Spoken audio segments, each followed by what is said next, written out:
সারা দেশে বাংলা বর্ষবরণের প্রস্তুতি চলছে। শোভাযাত্রা, গ্রামীণ মেলা সহ থাকছে নানা আয়োজন। রং বেরঙের পাখা, মুখোশ, হাতি, পালকি তৈরির কাজ শেষ পর্যায়ে। বাংলার সংস্কৃতির চিত্র ফুটিয়ে তুলতে চলছে কর্মযজ্ঞ। রাখা হচ্ছে কয়েক স্তরের নিরাপত্তা ব্যবস্থা। জাহাঙ্গীরনগর বিশ্ববিদ্যালয়ে বাংলা বর্ষবরণের প্রস্তুতি প্রায় শেষ। ঈদের ছুটি চললেও চারুকলা বিভাগের শিক্ষার্থীদের উদ্যোগে বের হবে মঙ্গল শোভাযাত্রা। সে পহেলা বৈশাখের জন্য যে মঙ্গল শোভাযাত্রা হয় সেইটার আয়োজনে কাজ করছি। ঐতিহ্যকে ধরে রাখার জন্য যতক্ষণ আমরা কাজ করে যেতে পারি সেজন্য কাজ করছি। নানা আয়োজন নিয়ে ব্যস্ত বরিশাল ও যশোরের চারুকলা সহ বিভিন্ন সংগঠন। রং বেরঙের পাখা, মুখোশ, হাতি, ঘোড়া সহ আনুষঙ্গিক বিভিন্ন জিনিস তৈরির কাজ শেষ করেছেন শিক্ষার্থীরা।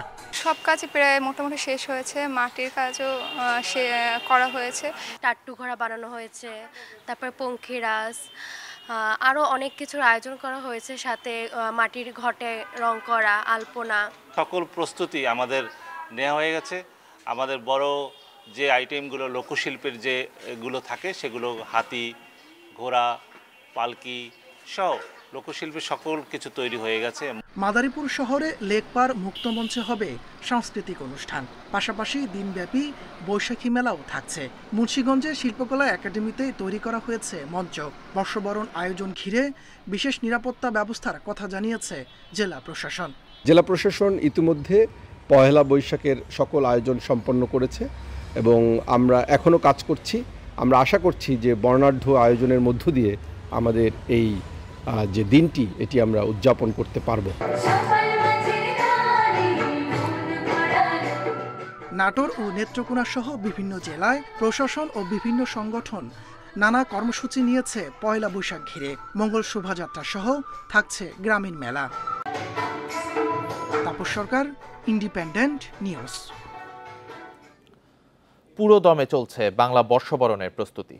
রাজধানীতে বর্ষবরণের সবচেয়ে বড় আকর্ষণ মঙ্গল শোভাযাত্রার প্রস্তুতিতে ব্যস্ত সময় পার করছেন আয়োজকরা।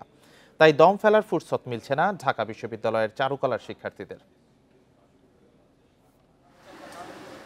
অন্ধকার ভেদ করে আলো ছড়াতে আমরা তো তিমির নিবাসী প্রতিপাদ্য নিয়ে এবছর চারুকলা অনুষদ থেকে মঙ্গল শোভাযাত্রা বের হবে সকাল ৯টায়। শাহবাগ মোড় হয়ে শিশু পার্কের সামনে দিয়ে ঘুরে আবারও শাহবাগ হয়ে টিএসসিতে গিয়ে শেষ হবে শোভাযাত্রাটি। মঙ্গল শোভাযাত্রার জন্য তৈরি হচ্ছে রঙিন মুখোশ, বিশালাকৃতির নানা ধরনের অবয়ব। এর মধ্যে রয়েছে লক্ষ্মী পেঁচা ও বাঘের প্রতিকৃতি। আমাদের যে কৃষিভিত্তিক সমাজ আমাদের বাংলাদেশের, এখানে কিন্তু এই পেঁচাটা একটা শুভ প্রতীক হিসেবে, শুভের প্রতীক হিসেবে, সমৃদ্ধির প্রতীক হিসেবে আমাদের এইখানে আসে। চারুকলার দেয়াল ফুটিয়ে তোলা হয়েছে রিক্সা পেইন্টিংয়ে।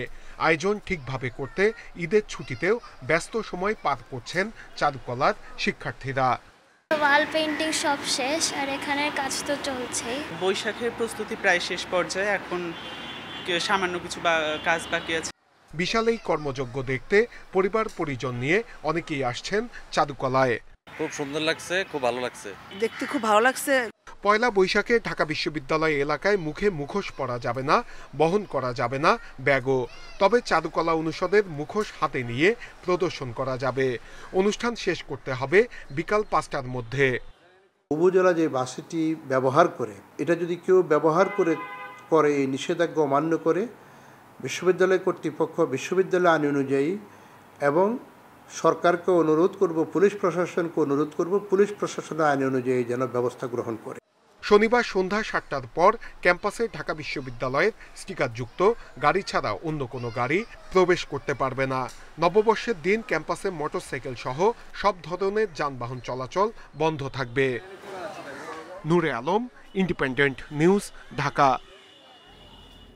পয়লা বৈশাখের আজকের এই মঙ্গল শোভাযাত্রার শুরু যশোরে। তখন নাম ছিল আনন্দ শোভাযাত্রা।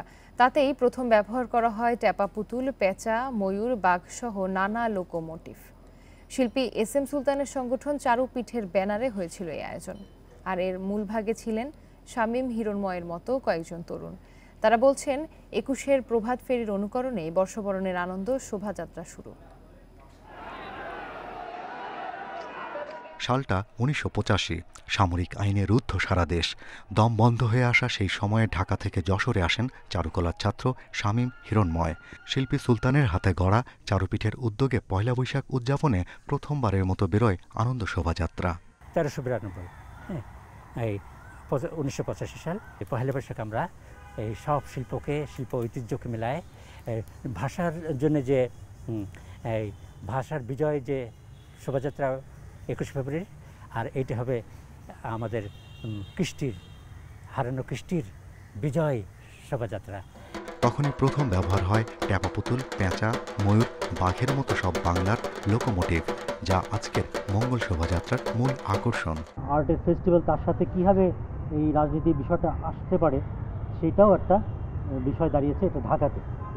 আর আমাদের যশোরের কিন্তু আমরা পিওর একটা আর্ট থেকে লোকজ ধারা থেকে আমরা ওই যে অলঙ্করণগুলো ছিল বৈশাখে সেটা করেছি। তবে সে আয়োজন বন্ধে উঠে পড়ে লাগে জামায়াতের নেতাকর্মীরা। তখন শেকড়ের টানে দলমত নির্বিশেষে সামনে দাঁড়িয়েছিলেন সবাই।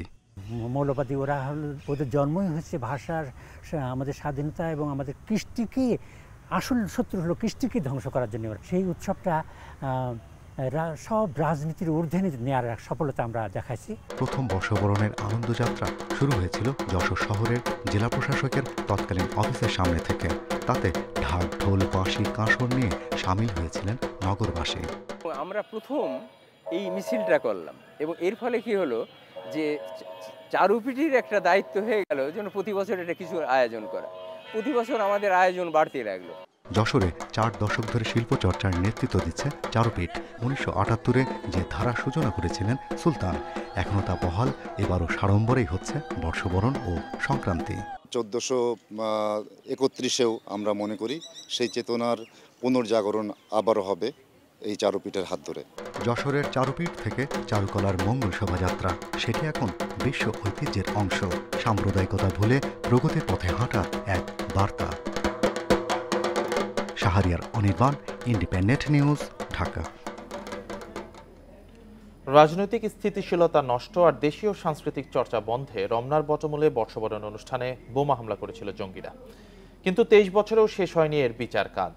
10 বছর ধরে হাইকোর্টে ঝুলে আছে হত্যা মামলাটি, আর বিস্ফোরক আইনের মামলা এখনও পড়ে আছে সাক্ষ্য গ্রহণ পর্যায়ে।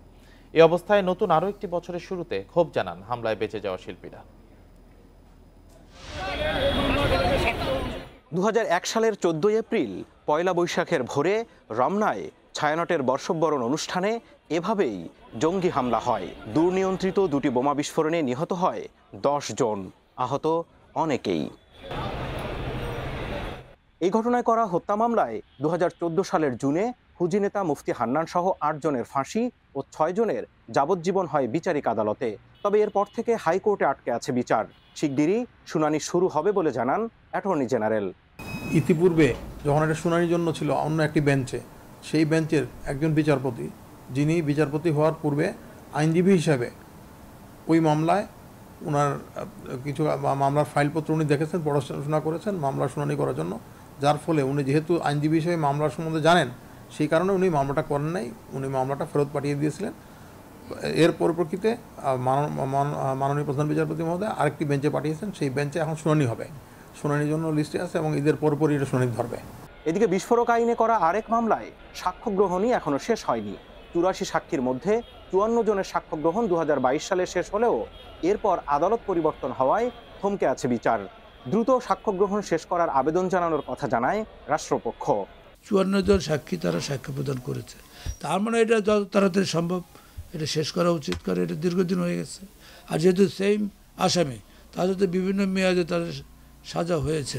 বিচার কাজ শেষ না হওয়ায় আক্ষেপ জানান বেঁচে যাওয়া শিল্পীরা। নববর্ষকে উদযাপন করতে গিয়ে এই ধরনের ঘটনা ঘটবে এটা কিন্তু কারো ভাবনার মধ্যে কোনোদিনই ছিল না। এটা একটা অস্বাভাবিক ব্যাপার, পৃথিবীর কোথাও ঘটেনি। দণ্ডিত 14 জন আসামির মধ্যে অন্য মামলায় মুফতি হান্নানের ফাঁসি হওয়ায় এখন কারাগারে আছেন 9 জন, 4 জন পলাতক। Zahidul Bashar, independent news, Dhaka. দেশের বেশ কিছু এলাকায় বইছে মাঝারি ও তীব্র তাপপ্রবাহ। গ্রীষ্ম শুরু হলে আরও বাড়বে গরমের অনুভূতি। আবহাওয়া অফিস বলছে গত বছরের চেয়ে এবার পুরো বছর জুড়ে তাপমাত্রা বেশি থাকবে। এর মধ্যে এপ্রিলের গরমের তীব্রতা পৌঁছাতে পারে সর্বোচ্চ পর্যায়ে। সংকট সমাধানে ঢাকায় 2টি বনাঞ্চল তৈরির উদ্যোগের কথা জানিয়েছেন ডিএনসিসির চিফ হিট অফিসার। চৈত্রের শেষ সপ্তাহে বেড়েছে রোদের উত্তাপ। প্রচণ্ড গরমে হাঁসফাঁস করছে সাধারণ মানুষ। রাজধানী সহ অনেক জেলায় বইছে মাঝারি থেকে তীব্র তাপ প্রবাহ।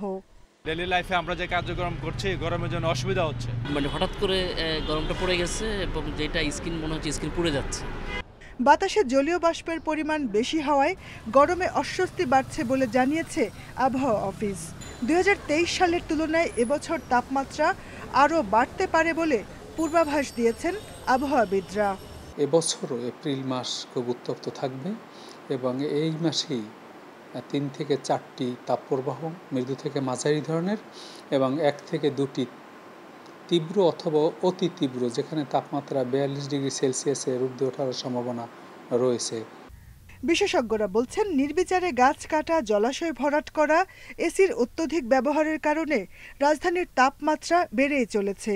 সংকট মোকাবেলায় ঢাকায় 2টি বনাঞ্চল তৈরির পরিকল্পনার কথা জানান ঢাকা উত্তর সিটির চিফ হিট অফিসার।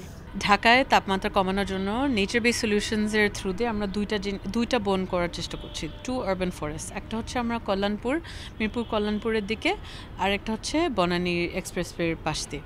তো এই দুইটা বন শুধু হিট কমাবে না, এটা পলিউশনের ক্ষেত্রেও হেল্প করবে এবং আমাদের পরিবেশকেও হেল্প করবে। রাজধানীর ফাঁকা জায়গাগুলোতে আরও বেশি গাছ লাগানো হবে বলেও জানান বুশরা আফরিন। Jahanara Parvin, Independent news, Dhaka.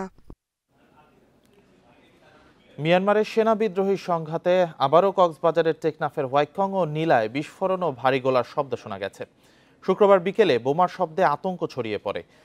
স্থানীয়রা জানান হোয়াইটকংয়ের উত্তরপাড়া, লম্বাবিল, উঞ্চিপ্রাং, কাঞ্জরপাড়া এবং নীলার মৌলভীপাড়া, চৌধুরীপাড়া ও জালিয়াপাড়ায় গুলি ও মর্টার শেলের শব্দ ভেসে আসে। এর মধ্যে কয়েকবার বিকট শব্দে আতঙ্কিত হয়ে পড়েন বাসিন্দারা।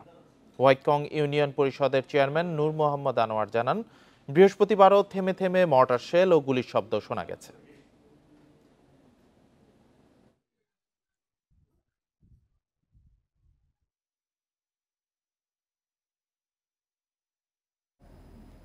ঈদের আগের দিন সহ গত 3 দিনে ঢাকা ও এর আশেপাশের এলাকায় 195টি মোটরসাইকেল দুর্ঘটনা ঘটেছে।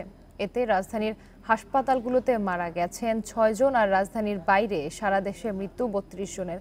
এ পর্যন্ত ঢাকা মেডিকেল কলেজ হাসপাতালে ভর্তি 60 ও পঙ্গু হাসপাতালে 76 জন।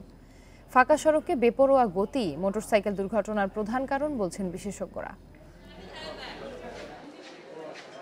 আল আরাবি বরিশালে ঈদের দিন রাতে বন্ধুদের সঙ্গে মোটরসাইকেল নিয়ে বের হয়ে ঘুরতে, কিন্তু বেপরোয়া গতির কারণে বাইকের নিয়ন্ত্রণ হারিয়ে দুর্ঘটনার শিকার হয়েছে। সেইখানে গুরুতর আহত হলে প্রথমে স্থানীয় হাসপাতালে, পরে ঢাকার পঙ্গু হাসপাতালে ভর্তি করা হয় তাকে। মোটরসাইকেলে আসার সময় তার মাহিন্দ্রা ছিল ওইখানে বরিশালে, সিএনজি চালিত আর কি ওগুলো, তো ওটার সাথে বাড়ি খেয়ে এই অবস্থা হয়ে গেছে। মাদারীপুরের সালমান মোল্লা জীবনে বাইক চালিয়েছে 2 থেকে 3 বার, অথচ ঈদে ফাঁকা রাস্তা পেয়ে অন্যের বাইক নিয়ে বের হন রাস্তায়। 10 মিনিটের যায় না, 5 মিনিটের মধ্যে একেবারে খাদের মধ্যে পড়তো। একটা পুষ্কুনি আছে বড়, ওই পুষ্কুনির মধ্যে পড়ে নাই, ভালো এক গাছের সাথে বাড়ি খেয়ে রয়েছে। এই দুজনও ভিন্ন ভিন্ন জায়গায় বের হয়েছিলেন বাইক নিয়ে। ফাঁকা রাস্তায় বাইকের তীব্র গতি কেউই নিয়ন্ত্রণ করতে পারেননি। গুরুতর আহত হয়ে দুজনই হাসপাতালে। অ্যাক্সিডেন্ট হয়েছে, আমার গাড়ির ব্রেক শো আটকে গেছিল, ব্রেক শো আটকে যেয়ে পড়ে গেছে, পরে যেয়ে পাও ভাঙছে। তাইতে চাইছে প্রাইভেটে গাড়ি লাগে, তারপর বাজায় দিছে, দিয়ে তারপর অ্যাক্সিডেন্ট হয়েছে। পরে পোলাপানে দুটা মেরে পরে মেডিকেল নিয়ে আসছে।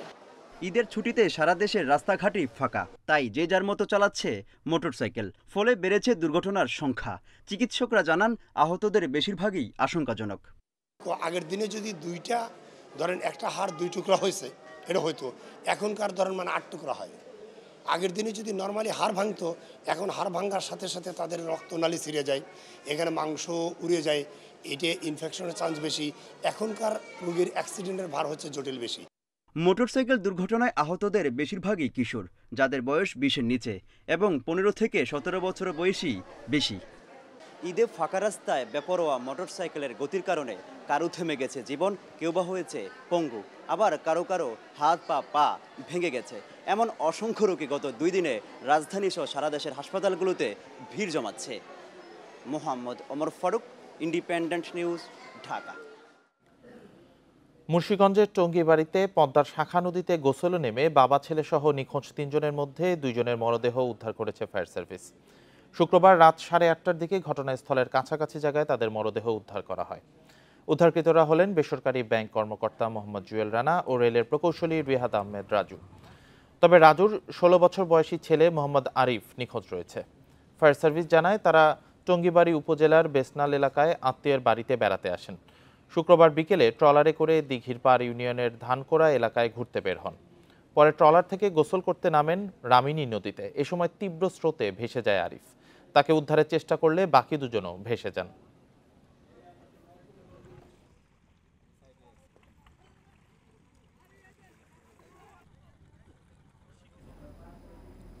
যশোরের অভয়নগরের রাজঘাট এলাকায় দুর্বৃত্তদের গুলিতে আওয়ামী লীগের 3 নেতা গুলিবিদ্ধ হয়েছেন। তাদের খুলনা মেডিকেলে ভর্তি করা হয়েছে। শুক্রবার রাত 9টার দিকে একটি চায়ের দোকানে এই হামলার ঘটনা ঘটে। আহতরা হলেন খুলনার ফুলতলা ইউনিয়ন আওয়ামী লীগের সাধারণ সম্পাদক হেদায়েত হোসেন লিটু, ইউনিয়ন যুবলীগের নেতা খায়রুজ্জামান সবুজ ও আওয়ামী লীগ নেতা নাসিম। পুলিশ জানায় রাজঘাট বাসস্ট্যান্ডের একটি চায়ের দোকানে তারা চা পান করছিলেন। এ সময় দুর্বৃত্তরা তাদের লক্ষ্য করে গুলি ছুড়ে এতে ইউনিয়ন আওয়ামী লীগের সাধারণ সম্পাদক হেদায়েত হোসেন লিটুর পেটে এবং অপর 2 জনের হাতে গুলি লাগে। পরে তাদের উদ্ধার করে খুলনা মেডিকেলে ভর্তি করা হয়। জড়িতদের গ্রেফতারে অভিযানে নেমেছে পুলিশ।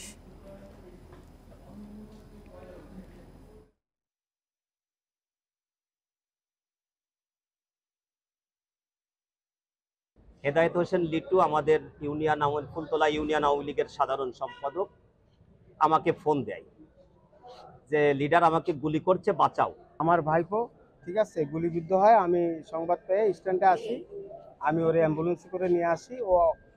ওর ফোনটা আমার কাছে। আমি জিজ্ঞাসা করলাম গাটা ঘামতিস, তোর কেমন অবস্থা, কথা বল। তখন বললো যে তুই কাউকে চিনছিস? বললো যে পরে বলবো।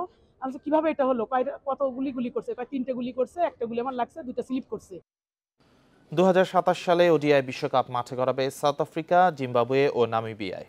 এর আগে বিশ্বকাপের ভেন্যু চূড়ান্ত করেছে সাউথ আফ্রিকা। টুর্নামেন্ট শুরুর 3 বছর আগেই 8টি ভেন্যু নিশ্চিত করেছে সাউথ আফ্রিকা। দক্ষিণ আফ্রিকার নিয়মিত test venue Johannesburg, Centurion, Cape Town, Durban ও গেবেরায় হবে খেলা।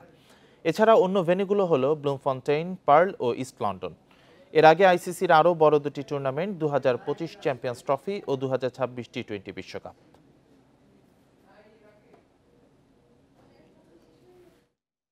ছুটিতে পাহাড়পুর বৌদ্ধবিহারে বেড়েছে দর্শনার্থীদের ভিড়। বিভিন্ন জেলার পর্যটকরা ঘুরে দেখছেন দক্ষিণ এশিয়ার সবচেয়ে বড় এই বিহার। তবে যোগাযোগ ব্যবস্থা দুর্বলতা সহ নানা সমস্যায় ভোগান্তিতে পড়ছেন তারা। ঐতিহাসিক স্থানে দর্শনার্থীদের সুযোগ সুবিধা বাড়াতে নতুন প্রকল্পের কথা জানান জেলা প্রশাসক। 8ম শতকের শেষ দিকে পাহাড়পুর বিহার নির্মাণ করেন পাল বংশের 2য় রাজা ধর্মপাল দেব। তারপর প্রায় 300 বছর ধরে বৌদ্ধ শিক্ষা ও সংস্কৃতির অন্যতম কেন্দ্র ছিল এই বিহার। কালের ধ্বংসস্তূপে হারিয়ে যাওয়া স্থাপনাটি আবিষ্কার হয় 1879 সালে। তবে খনন চলে 1923 থেকে 1934 পর্যন্ত। নওগাঁ শহর থেকে প্রায় 34 কিলোমিটার দূরে পাহাড়পুর বৌদ্ধবিহার দেখতে সারা বছরই ভিড় করেন পর্যটকরা। ঈদসহ বিভিন্ন ছুটিতে বাড়ে পর্যটক সমাগম। তবে অনেকের অভিযোগ সিঁড়ি ভাঙা থাকায় বিহারের উপরে মন্দিরে যাওয়া যায় না। এছাড়া বেহাল সড়ক, ভালো হোটেল না থাকা সহ নানা অসঙ্গতিও তুলে ধরেন দর্শনার্থীরা। যে সিঁড়িটা এটা একটু ভালো করে নির্মাণ করে দিলে আমাদের জন্য আরো বেশি ভালো হতো। উপরে উঠতে পারতেছি না, দেখতেও পারতেছি না। একটা ক্যান্টিনের ব্যবস্থা থাকলে ভালো হতো। থাকার জন্য যদি কোনো একটা সুইটেবল প্লেস থাকে তাহলে আমার মনে হয় যে বাইরে থেকেও লোকজন এসে এখানে থেকে খেয়ে চলাফেরা করে অনেক উপভোগ করবে। এই বিহার এবং জাদুঘর থেকে বছরে প্রায় 1 কোটি টাকা আয় হয় জানিয়ে সংশ্লিষ্টরা বলছেন, সুযোগ সুবিধা বাড়লে আরও বাড়বে পর্যটক সংখ্যা। প্রতি বছর প্রায় 5-6 লক্ষ, কম বেশি 5-6 লক্ষের মতো টুরিস্ট এখানে ঘুরতে আসেন। আমরা টুরিস্টদের সর্বাত্মক সব ধরনের সেবা দেওয়ার চেষ্টা করি। বিশেষ বিশেষ দিবসগুলোতে আমাদের ফ্রি করে দেওয়া হয়। ক্লাস 5-এর নিচে যারা তাদের জন্য ফ্রি। জেলা প্রশাসক জানান, পাহাড়পুর বিহারকে দর্শনার্থীদের কাছে আরও আকর্ষণীয় করে তুলতে নতুন প্রকল্প হাতে নেওয়া হয়েছে। এর অধীনে পর্যটকদের জন্য আধুনিক পার্কিং, রেস্টুরেন্ট, সুপেয় পানির ব্যবস্থা করবে সড়ক ও জনপথ বিভাগ। এই প্রকল্পটা বাস্তবায়ন হয়ে গেলে দর্শনার্থীদের আকর্ষণও বাড়বে এবং তাদের যে বর্তমান সমস্যা, আপনি যেটা বললেন যে পানি ও নিষ্কাশনের সমস্যা, টয়লেট ফ্যাসিলিটিস, নামাজের সময়, এগুলো সব দূর হয়ে যাবে। এছাড়াও ট্যুরিজম বোর্ড এটিকে আরও আকর্ষণীয় করার জন্য তারাও প্রকল্প নিয়েছে। 1985 সালে পাহাড়পুর বৌদ্ধবিহারকে বিশ্ব ঐতিহ্যবাহী স্থানের স্বীকৃতি দেয় ইউনেস্কো। Independent news. আর এই ছিল এখনকার সংবাদে। ইন্ডিপেন্ডেন্ট টেলিভিশনের সব খবর বিস্তারিত জানতে চোখ রাখুন ফেসবুক, ইউটিউব, এক্সে। এতক্ষণ সাথে থাকার জন্য সবাইকে ধন্যবাদ।